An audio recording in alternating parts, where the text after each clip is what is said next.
Salut, bienvenue aux curieuses, aux curieux, aux cinéphiles, aux cinéphages et à tout le reste. Aujourd'hui, on va parler de deux choses. Dans un premier temps, boum, explosion de tuyaux, et dans un second temps, une panique morale qui nous fait transpirer chaque matin au réveil. Quand est-ce que le tableau de la fameuse Mona Lisa de Da Vinci va se prendre un jet de tomates sur la tête? J'essaye de nommer la réalité des choses et il y a eu effectivement un certain nombre d'actes qui s'apparentent à de l'écoterrorisme. Une affaire retentissante et controversée qui a éclaté en France en 2008. À l'époque, des jeunes militants sont présentés comme de dangereux terroristes d'ultra-gauche. Et vous avez une raison de parler d'écoterrorisme. Avec des modes opératoires qui relèvent, je n'ai pas peur de le dire, de l'écoterrorisme. Qu'est-ce que le terrorisme en fait? C'est le fait d'imposer ses idées, son idéologie par des actions violentes. Les écologistes pratiquent une forme d'écoterrorisme. Et c'est Soulèvement de la Terre aussi participe à cet écoterrorisme, à cet agribashing. Le terrorisme, qualification abusive, disent encore les avocats des arnaques. Est-ce que cela peut finir par ébranler vos convictions ? Certainement pas. Est-ce que vous vous rappelez de l'écoterrorisme, cette vieille panique réac de Darmanin? J'ai déjà trop donné mon avis, je spoil. Bon, j'ai commencé à écrire cette vidéo lors des élections législatives, juste après l'annonce de la dissolution, à un moment où le climat politique était pesant. Bon, le climat politique est toujours pesant, et il est possible qu'il reste pesant. Ce terme d'écoterrorisme, on ne l'entend plus trop dernièrement. Et en connaissance du programme d'une mouvance politique quand même plutôt en force dans ce pays, des résultats des dernières élections, selon les évolutions sociales idéologiques, peut-être qu'une tombe sera creusée pour la cause écologique. Et certainement que les voix défenseuses de celle-ci seront, si ce n'est bâillonnées, mais minimisées, couvertes par les sujets favoris, tournées en dérision, ridiculisées, et sans doute dépolitisées. L'opprobre a déjà été jeté sur les militants écolos. À voir ce qui se passera dans le futur. L'écoterrorisme, j'ai souhaité faire une vidéo là-dessus, puisque en zappant sur les chaînes télé, je me suis quand même assez vite rendu compte, et je pense que vous aussi, que les mots quand même sont souvent assez vidés de leur sens. Donc ensemble, essayons de remettre un petit peu de sens dans tout ça, et on parlera en plus de cinéma. Qu'est-ce que c'est que ce terme? Un néologisme un peu bancal, voire même un peu con. Ça désigne les menaces, les intimidations, les violences contre des personnes ou des biens pour défendre l'écologie. Et l'utilisation de ce terme, c'est pas anodin. Ça a une portée éminemment politique, dogmatique. Oulala, ça fait peur les écolos, à un moment donné va falloir choisir, c'est soit des hommes soja, soit des terroristes. Et à votre avis, ce terme, il vient d'où? Alors, eh bien, le terme apparaît en 1983 et est désigné par les autorités états-uniennes, particulièrement pour définir des actions de lutte pour le droit des animaux. Chez nous, on voit arriver ça vraiment dans les années 2020. Et donc, aux États-Unis, le terme apparaît dans les années 83 et ça a été écrit pour la première fois par Ron Arnold, président du Center for the Defense of Free Enterprise, ok, la libre entreprise, fondateur de Wise Use, qui promet la dérégulation de la propriété privée. Et le terme est utilisé pour la première fois dans un article du mensuel Libertarian Reason. C'est un crime pour sauver la nature. Bon, du coup, vous voyez bien la coloration politique. Elle est plus bleue que rouge. Mais pour l'instant, ne nous emballons pas. Actuellement, ce que l'on comprend, c'est qu'il s'agit d'un terme qui criminalise une action militante, semble-t-il, hors la loi, ou qui aurait tendance à souffler un peu trop fort contre un modèle capitaliste et libéral en place. Creusons. Mais bon, peut-être que ces terroristes, ils soufflent vraiment trop fort, qu'ils sont violents et qu'ils font peur.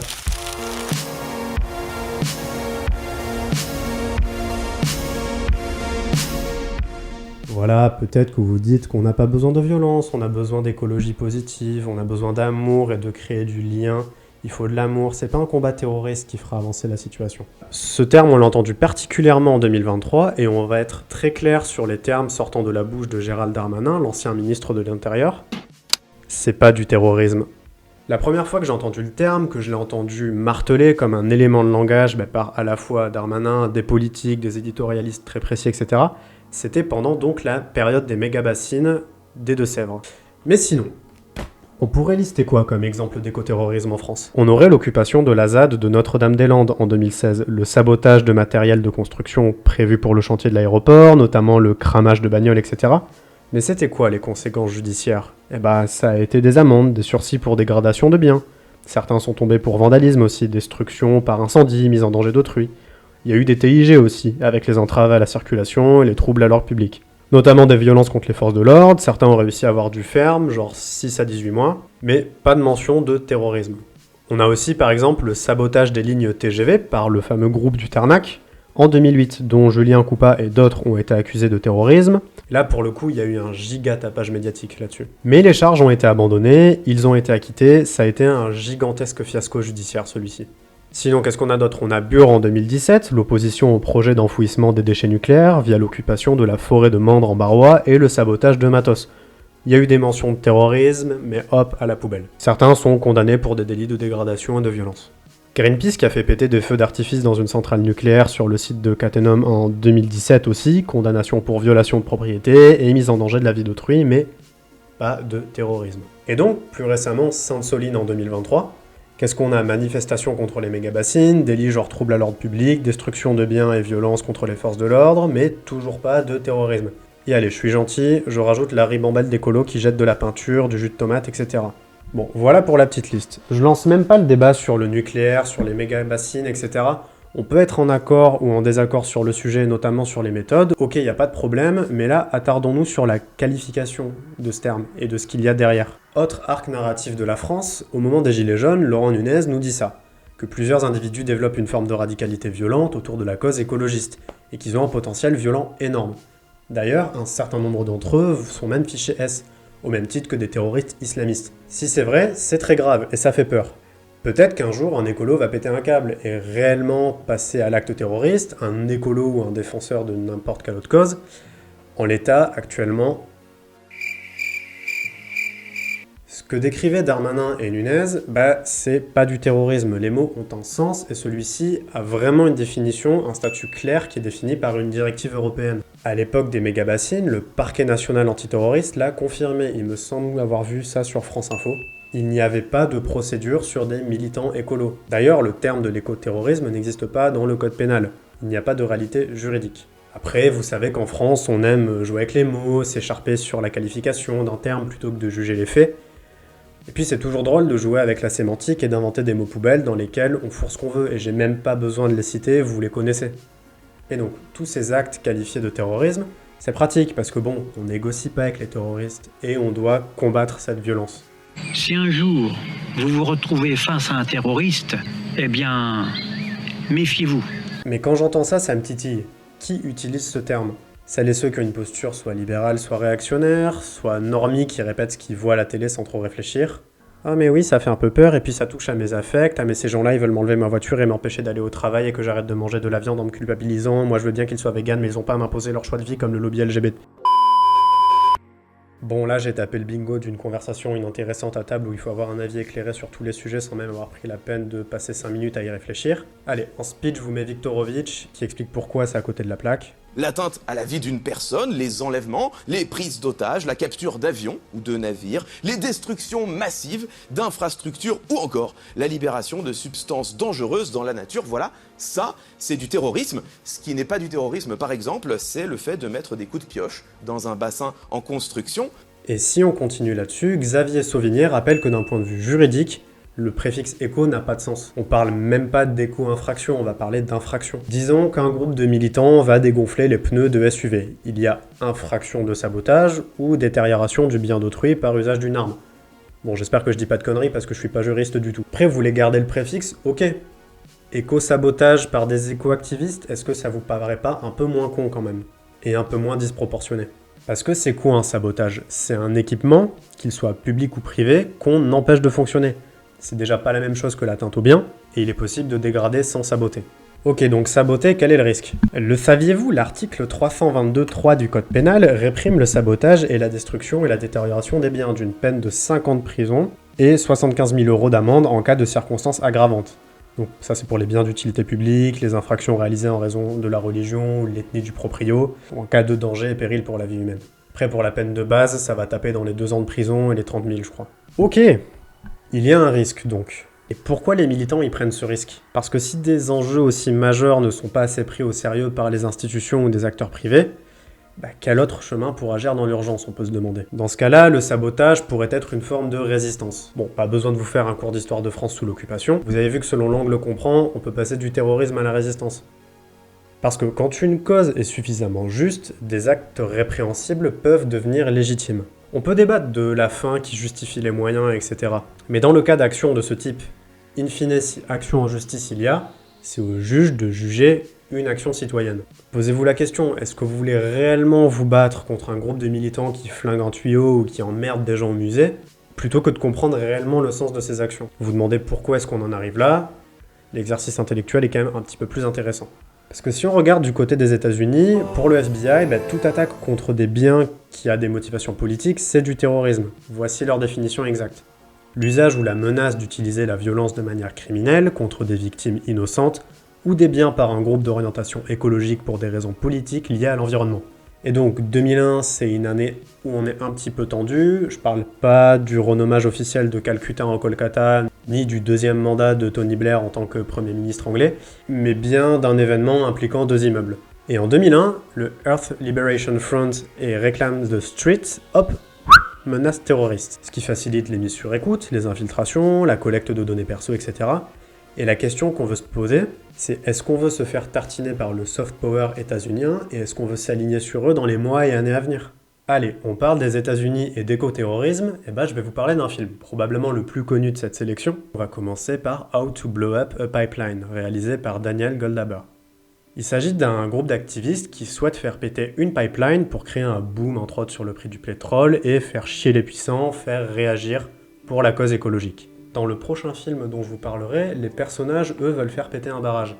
Et en fait, là, ça, c'est pas l'élément central du film. Alors effectivement, ça arrive au milieu du film, mais c'est un événement qui va servir de prétexte pour vraiment créer un thriller psychologique. Là, non. Péter la pipeline, c'est tout le film. C'est pas psychologique, c'est juste du thriller. Peut-être un peu moins intéressant en termes d'intensité émotionnelle, même si on a une ribambelle de persos avec un background.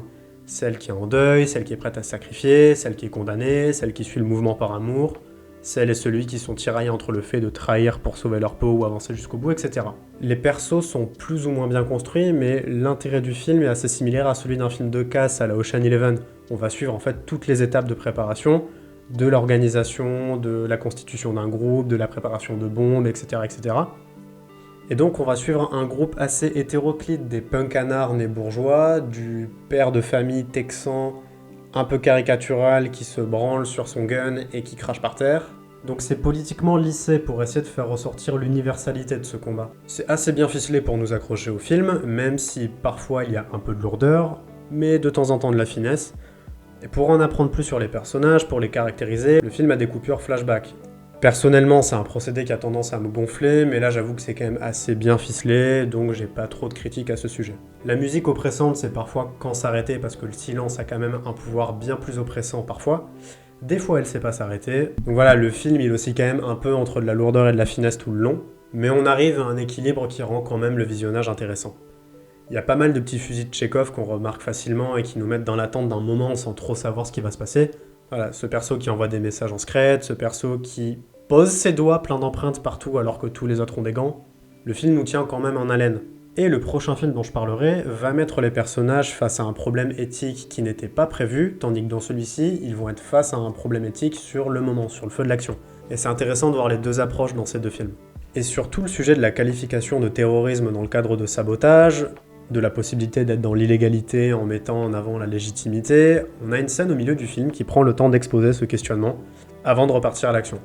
La Boston Tea Party, Martin Luther King, les mouvements civiques, comment est-ce qu'ils s'inscrivent, eux, par rapport à tous ces événements? Quelle est leur place, eux, par rapport à tous ces mouvements? Tous les personnages, d'ailleurs, sont pas d'accord, et certains s'en foutent. Ok, ils font de mal à personne, mais ils vont quand même faire péter une pipeline, ça va faire augmenter les prix du pétrole, certains sont dépendants du pétrole, donc en fait, ils vont emmerder les pauvres. Est-ce que le combat est vraiment moral? Est-ce que c'est vraiment bien?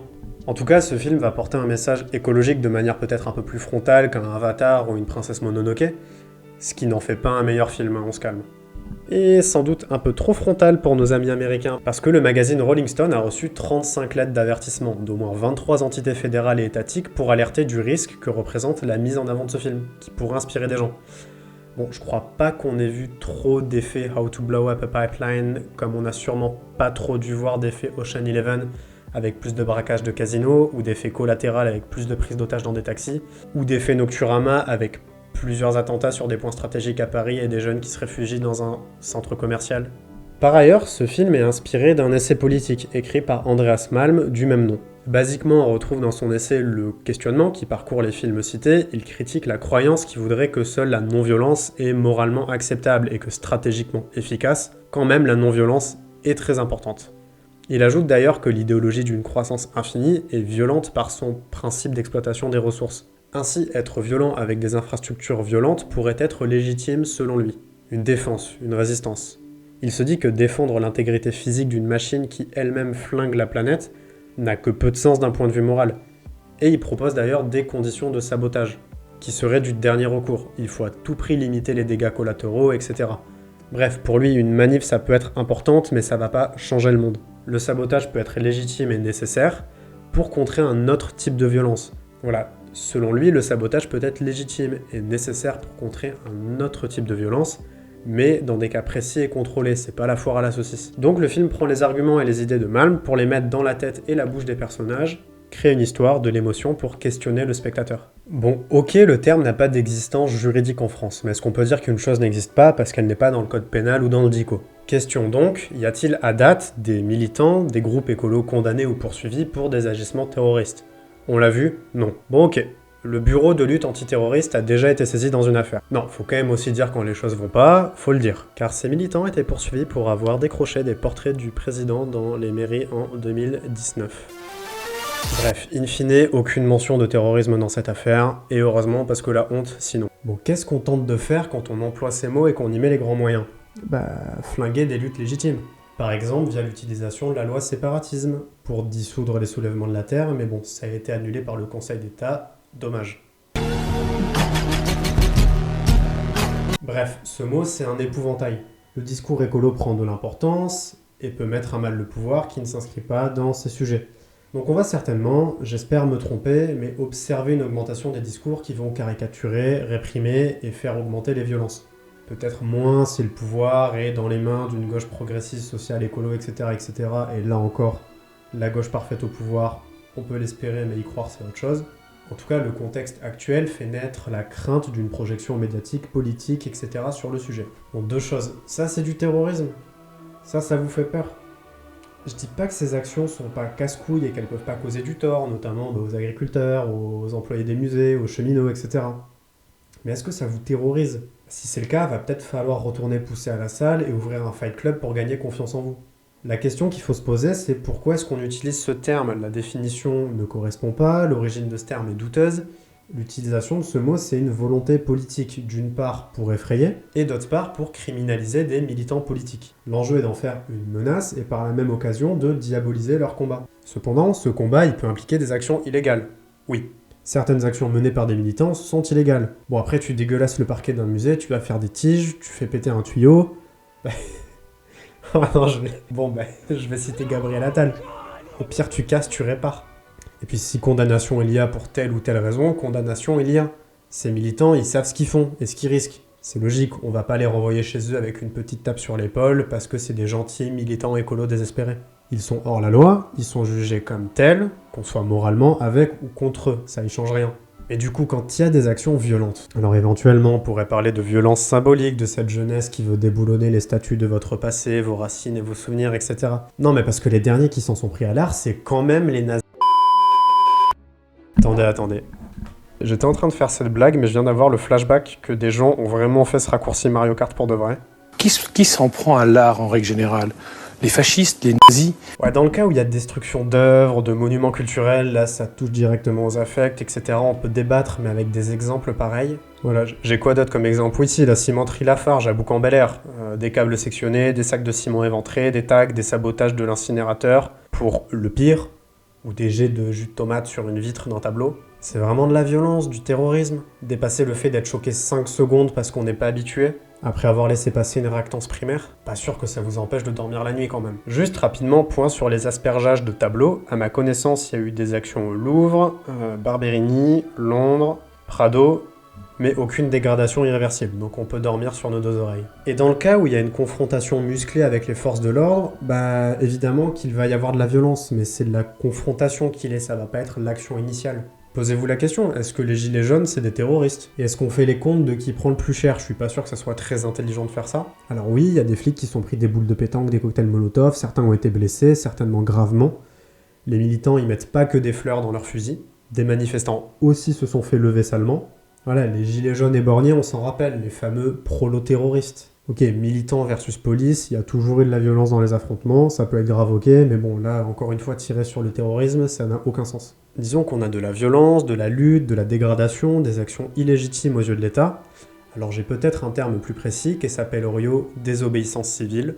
Faire des trucs illégaux contre l'État, ça date pas d'hier. Voilà, les fameux terroristes de la résistance française. En réalité, cette désobéissance, tout dépend de sa portée politique, de l'enjeu derrière et de la réelle violence qu'elle implique. À désobéir, la question qu'il faut vous poser, c'est quel degré de violence, d'illégitimité et d'injustice vous allez placer dans les soulèvements de la Terre, ou prenons n'importe quoi d'autre, génération identitaire. Là, on joue à moralité versus légalité versus légitimité, et s'abandonner complètement à un parti en délaissant tout le reste est un peu con. On peut par contre agir sur ce spectre-là. Attendez, asseyez-vous, respirez un grand coup. En France, José Bové fait arracher les cultures censées être OGM par ses partisans sous l'œil bienveillant des gendarmes. Il démonte les McDo sous prétexte de combattre la mondialisation. Ce n'est pas à la même échelle que les attentats de New York, certes, mais cela procède du même esprit. Ça, c'est du bel écoterrorisme de l'époque, avec 3 mois de zonze pour avoir démonté un McDo et pour avoir séquestré 3 membres du ministère de l'Agriculture. Voilà, c'est pas de la petite peinture de bébé Cadom ou de la petite gardave de gros nulos. On n'en fait plus des comme ça. Plus de saison, il n'y a plus de moustache, tout fout le camp. Bref, l'écoterrorisme, c'était et espérons ne sera pas un nouveau mot joué pour les anciennes qualifications de Khmer vert par exemple. Et espérons dans le futur qu'on n'essaie pas de plus en plus d'hystériser le débat et d'autant plus en racontant des conneries. Salut le JDD pour la vérification des informations. L'intérêt d'utiliser ce terme pour parler de désobéissance civile, d'activisme ou au pire de délinquance, c'est de dépolitiser, de criminaliser l'action.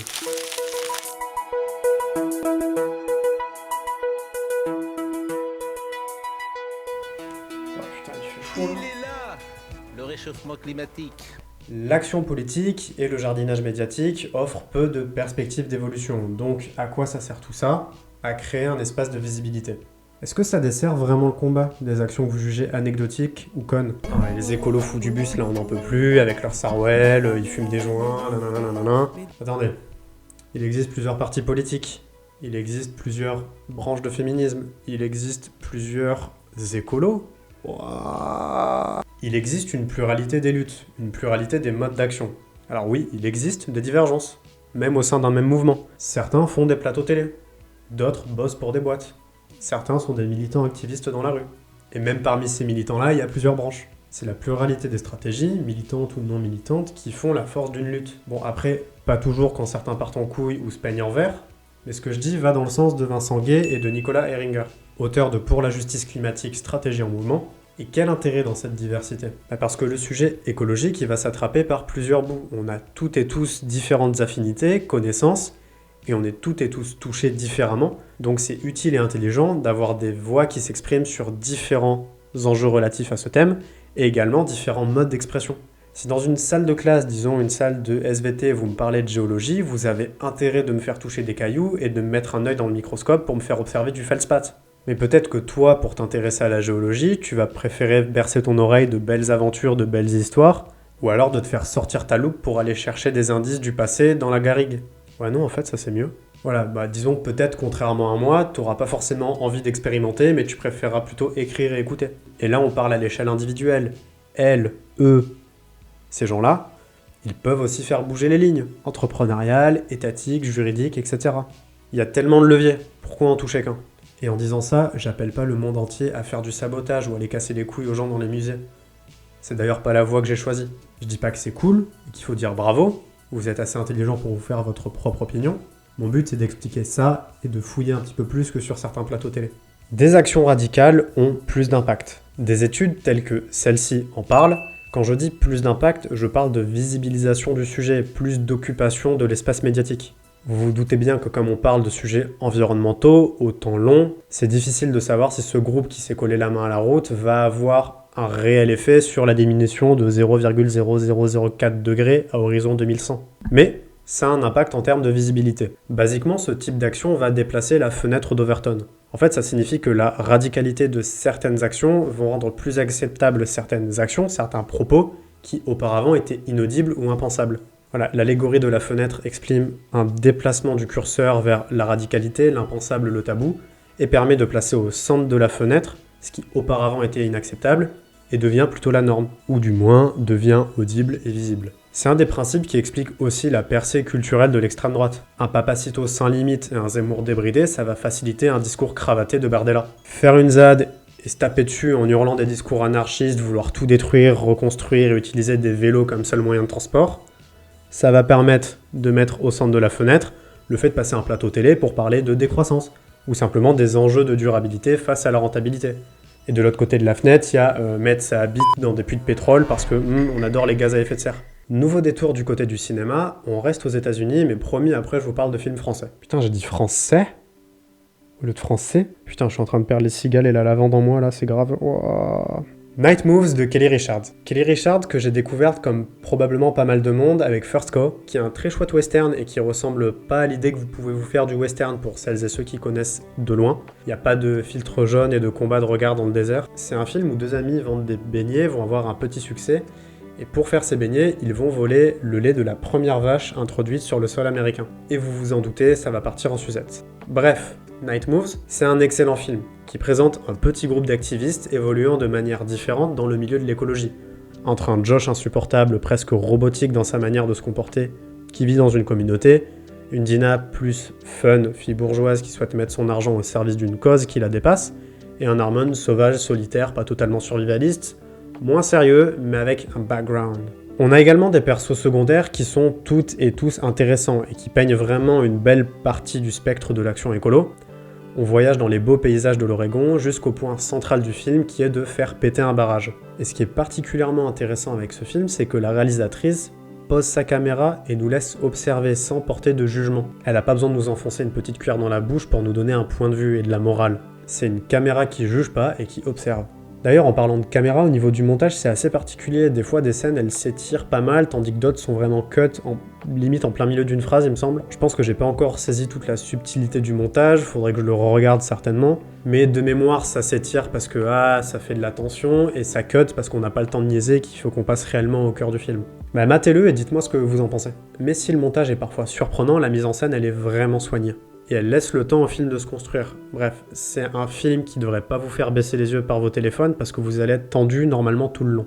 La tension en fait est omniprésente d'une certaine manière le temps que leur projet soit mis à bien et d'une autre manière une fois qu'il a été réalisé parce qu'on a la tension de la paranoïa des personnages, des conséquences de leurs actes et des potentielles retombées négatives. Donc c'est à mi-chemin entre le thriller psychologique, le film noir et allez disons-le, d'éco-thriller. Et donc ce film, c'est pas un film écolo ou anti-activiste ou que sais-je, parce que le bon comme le mauvais est montré à l'écran. D'ailleurs, très tôt dans ce film, il y a une scène de projection d'un film. Et cette scène, elle est assez consciente des angoisses de son époque, avec ceux qui trouvent que c'est pas très joyeux et qu'on n'a plus qu'à se tirer une balle parce qu'il n'y a plus rien à faire, de l'impossibilité d'avancer dans des actions collectives parce que c'est trop dur, etc. En fait, ça montre un peu la facilité de se retrouver dans le triangle de l'inaction, où les entreprises vont attendre que les citoyens bougent, qui vont attendre que l'État bouge, qui vont attendre que les entreprises bougent, etc., etc. Et tout le monde s'attend et personne ne fait rien.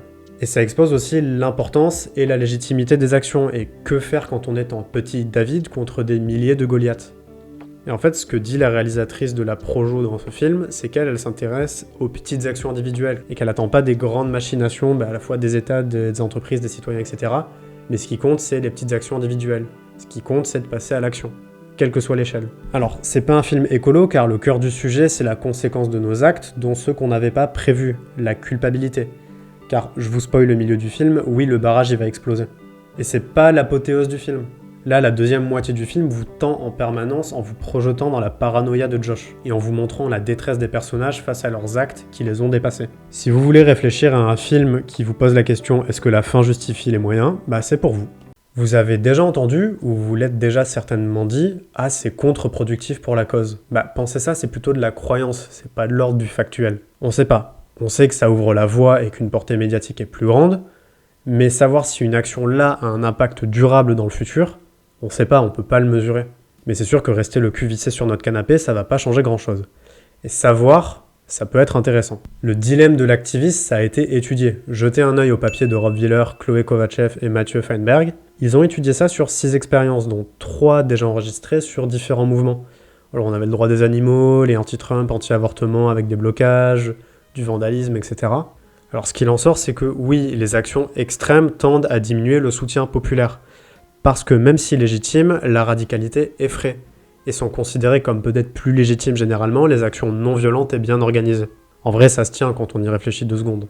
Par contre, c'est plus compliqué de comprendre les effets long terme et les éveils de conscience. Arrive donc un dilemme stratégique pour l'activiste, choisir entre des actions modérées et douces qui seront peu visibles et qui attireront un peu de soutien populaire qui veut ne pas dire que ça fait passer les gens à l'action, ou être plus radical au risque de s'aliéner un soutien populaire mais en rendant l'enjeu bien plus visible. C'est ce que dit ce mec-là qui s'est collé la main sur la route sur le plateau d'Hanouna. Parce que s'ils font pas ça, on les invite pas.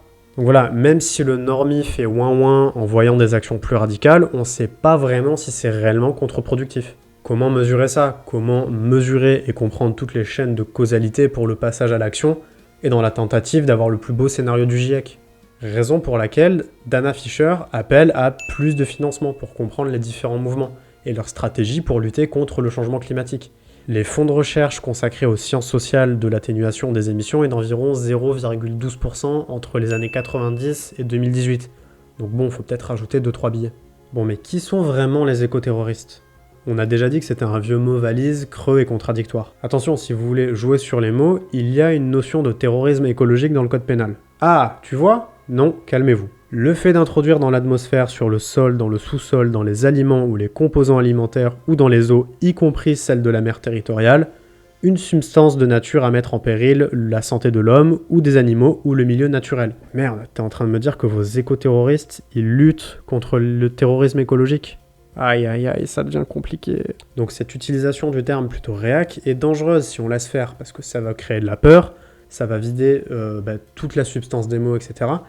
Et on peut jouer en remplacer éco par n'importe quel préfixe, et on peut continuer longtemps là-dessus. Voilà, socialo-terroriste pour un socialiste qui porterait un jugement critique sur le capitalisme, islamo-terroriste qui serait pas du terrorisme islamiste, mais plutôt un insoumis qui défendrait les droits humains, notamment des citoyens palestiniens, végano-terroriste pour des véganes qui libéreraient des vaches à lait, LGBT-terrorisme parce qu'une loi viendrait faciliter le changement de genre à l'état civil en mairie. Vous pouvez jouer chez vous à trouver d'autres préfixes à rajouter devant terroriste et n'hésitez pas à les partager en commentaire, je suis curieux de voir ce qu'on peut trouver ensemble. Bon, et j'espère que les exemples que je viens de trouver ou que vous pourrez trouver ne seront pas prémonitoires. Notons un bon point de Xavier Sauvigné, avocat au barreau de Paris. On ne parle pas d'agroterrorisme quand, par exemple, dans la ville de Lod, un bâtiment vide de la direction régionale de l'environnement a été visé par une explosion dans la nuit. On a retrouvé un tag du comité d'action viticole, et sans doute qu'on a moins envie de se battre contre la FNSEA que contre d'autres types de militants. William Bourdin, avocat ayant défendu des membres d'Extinction Rébellion ou du fameux groupe du Tarnac, pour lui, qualifier ces genres d'écoterrorisme, en fait, ça relève plutôt d'une dérive autoritaire. Pourquoi ? C'est un peu ce qu'on a dit en filigrane depuis le début. Il y a un risque de dévoiement de la lutte antiterroriste contre les militants écolos ou toute mobilisation gênante pour l'État. MDR, le décrochage des portraits. La banalisation progressive de ce mode d'action, on peut la voir. La création du délit de participation à un groupement en vue de commettre des violences sous Sarkozy, plus facile d'interpeller les manifestants, quand bien même cela peut avoir un intérêt dans de réels cas où il y aurait de réels risques de sécurité, l'état d'urgence sous Hollande, la loi sécurité intérieure et la lutte contre le terrorisme sous Macron. Et attention, je dis pas que tout ça est inutile et que ça a été conçu spécifiquement pour casser les couilles aux écolos, c'est pas du tout le cas. Mais bon, vous connaissez la chanson, c'est des outils, et des outils on peut bien et mal les utiliser. Alors c'est qui les vrais écoterroristes ? Au même moment que Sainte-Soline, en Espagne, le président de la région des Asturies dénonce des terrorismes environnementaux. Ah là là, c'est des vagues de véganazis qui s'étendent sur toute l'Europe. Non. En Espagne, ils critiquent des incendies criminels, parce que oui, nos scientifiques qui se collent la main au sol, eux, ils veulent sauver la forêt. Par exemple, en 2019, dans l'état brésilien du Pará, des dizaines de grands propriétaires et des gars qui falsifient les titres de propriété pour choper des terres ont foutu le feu à la forêt amazonienne. Ils ont organisé un Dia de Fuego, stylé comme nom, hein, ces incendies qui ont eu lieu le long de la BR 163, qui relie les grands élevages et plantations un peu plus au sud, aux portes des matières premières, sur les affluents de l'Amazone. Le but, c'était de soutenir le président Jair Bolsonaro qui souhaitait ouvrir de larges zones de l'Amazonie à l'industrie minière ou à l'agrobusiness. Est-ce que ça serait pas ça l'écoterrorisme ? Terroristes de l'environnement plutôt que des défenseurs de l'environnement terroristes qui sont en fait des militants activistes écolos. Voilà, j'ai promis qu'on allait faire un tour du côté de la France, allons-y. J'ai un court-métrage en stock, il faut regarder le feu ou brûler dedans, de Caroline Poggi et Jonathan Vinel. J'en parlerai certainement durant 1 minute top chrono dans le format short-métrage dispo sur YouTube, Insta et TikTok, mais là, on a carrément une terroriste écologique. Elle fait cramer toute la Corse, et si le tout début a commencé à me repousser parce que j'avais plus l'impression de voir un clip musical, en fait le cours m'a très vite attrapé.